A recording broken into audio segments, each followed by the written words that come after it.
रामकृष्ण हरी. श्री तुकाराम महाराज गाथा भाष्य अभंग चौथा. आपुलिया हिता जो असे जागता, धन्य माता पिता तयाची. कुळी कन्या पुत्र होती जी सात्विक, तयाचा हरिख वाटे देवा.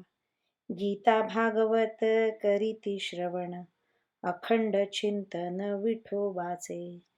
तुका म्हणे मज घडो त्यांची सेवा, तरी माझ्या दैवा पार नाही. जो आपल्या कल्याणाविषयी जागरूक असतो त्याचे आईबाप धन्य आहेत. कुळामध्ये जे सत्वगुणी कन्यापुत्र जन्माला येतात त्यांचा देवाला आनंद वाटतो. जे गीता व भागवत श्रवण करतात आणि विठोबाचे नित्य चिंतन करतात, तुकाराम महाराज म्हणतात, मला त्यांची जर सेवा घडेल तर माझ्या भाग्याला सीमा नाही. रामकृष्ण हरी. श्रीकृष्णार्पणमस्तु.